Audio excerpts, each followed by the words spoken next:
What's going on, YouTube, family and friends? What's going on, my Hebrew Israelite brothers and sisters? Just, uh, just want to do a quick reflection. Actually, not share a message, but reflect on something that I saw on the news.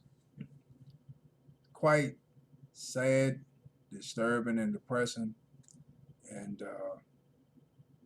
at the same time, of course, very disappointing. Now, there was I believe I put it on another video skit. I'm not sure, but if I hadn't, I'm gonna put it on this one. But there was a one news clip before the recent one I saw was a little girl that she was basically getting interviewed, I think, by news reporters or whatnot, and she basically they was, I think, asking her like how does she feel about the violence going on in the world and you know in schools, etc. So they was like, well, she was like, well, basically to paraphrase, because she said a lot of interesting things, but one in particular that I remember very clearly her saying was, "Y'all say that we are the future, but look what y'all doing." And she was talking to the news reporters and everybody that was around her because they was older than her. And she was saying, "Y'all say we the future and stuff like that, but look what y'all doing." I mean, it's always fighting in the schools is always arguing and killing amongst each other. So she was like, how can we be the future if y'all not setting a good example?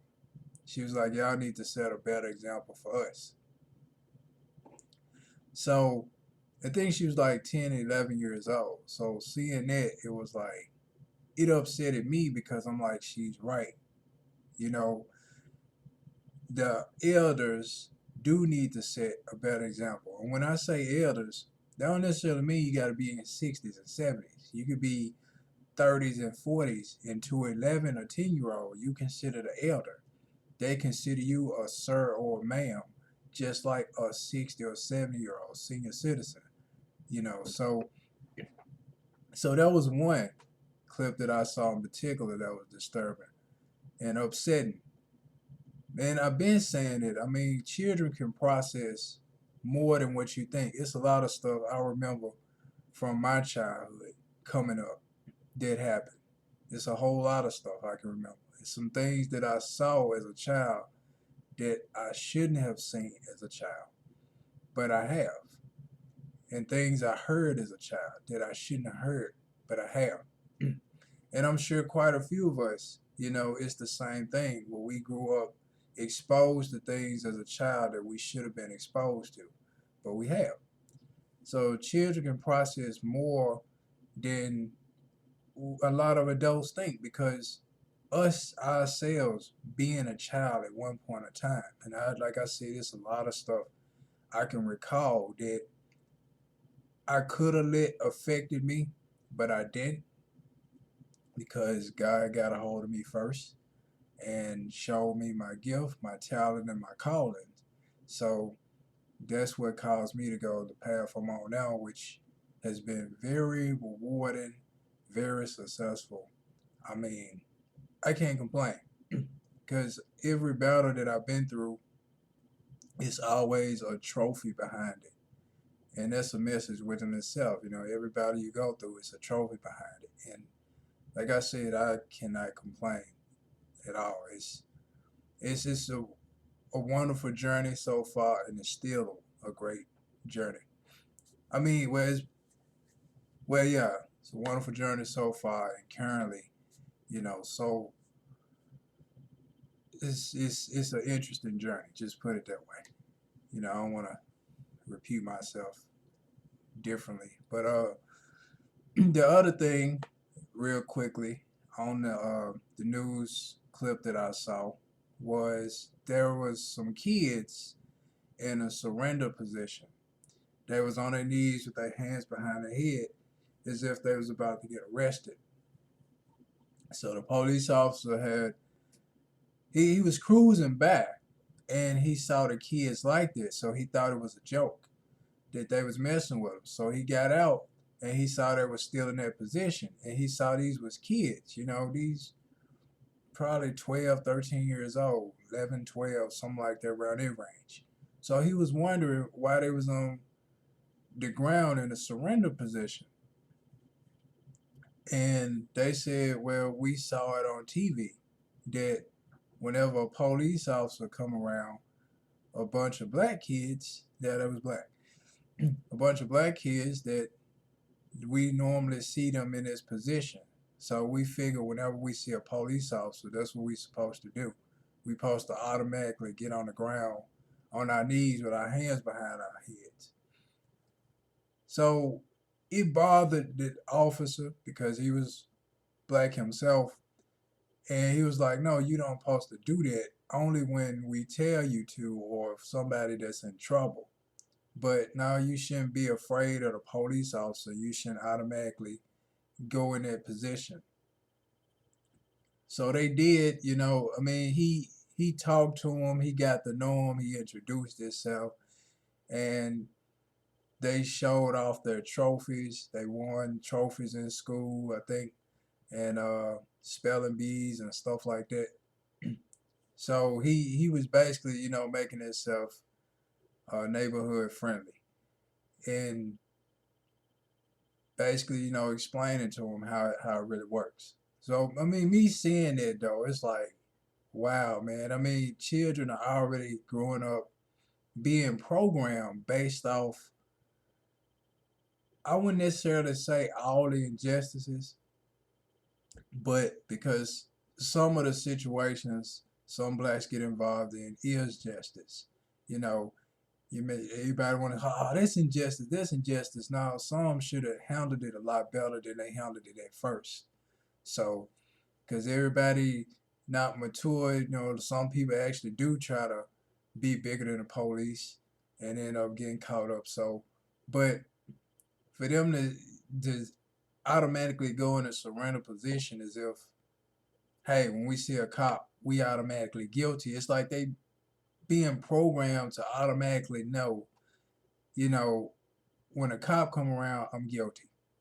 I'm supposed to surrender and, get in the surrender position and automatically, I guess, be put in cuffs. It's like that's how it was programmed. So when a cop saw that, he kind of like, wow, he took the time to explain how the process works because they said they saw it on TV. So that was like heartbreaking to see that. It's like, man, that's sad because children shouldn't have to feel that way. You born innocent, and whatever a child emulates is something they either been taught or something they observed.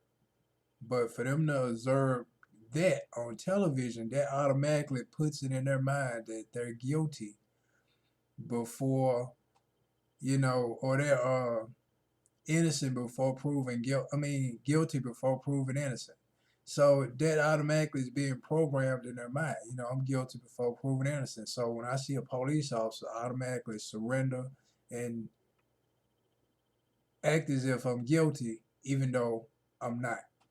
So yeah, it's just something I wanted to share with us on the news, and I'm like, wow, not necessarily a message. I haven't been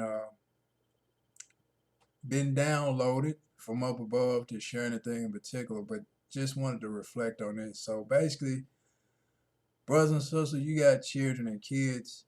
That's why I put, the video out how feminism destroyed a lot of families and whatnot. But when it comes to society involving the law and children being programmed to think they automatically guilty and to proven innocent, I think that's real depressing and sad for them to believe that, and think that. So a lot of people blame, oh, it's the cops, it's the cops. No, in all honesty and truthfulness, as I always like to do, it's a lot of the people fault that the reason the society the way it is.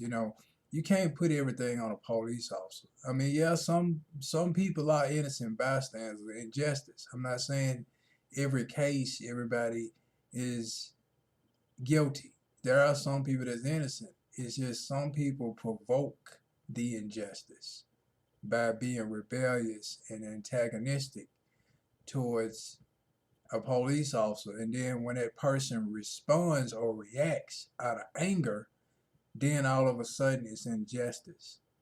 When all along it was that person that provoked it, and then when that officer took action against them, now all of a sudden, oh, they're so wrong or they so evil, and but that person provoked it. People miss that part of it. So, but yeah. So anywho, just sharing this quick message, and we need to get together, just point blank. So, and that's the whole point of me being back, get my computer and everything back straight, so I can put it out there. You know, give the inspiring messages, not opinionated messages, but divine messages. So hopefully this is give y'all something to think about, because it has to stop, has to change, and as long as we have these parents setting bad examples, and like I said, the most detrimental of all is when you have decent dads that want to be in a child life and a mom use the children against them as a weapon. So that's like the most detrimental. Yeah, you have that are, I said mental, but yeah, you have your deadbeat dads, but a lot of cases, there's the really pumping the money in the system is the decent men are the ones that's pumping the money in the system. They have good jobs. They want to be in their children's lives. They're the ones that's pumping money in the system, not the deadbeats, but the decent ones. So it's just something to remember on it, because some think, oh, it's the deadbeat. No, the ones that's trying to have something. But anyhow, leaving it at that, just quick reflection. And as always, peace be unto you in Christ for life.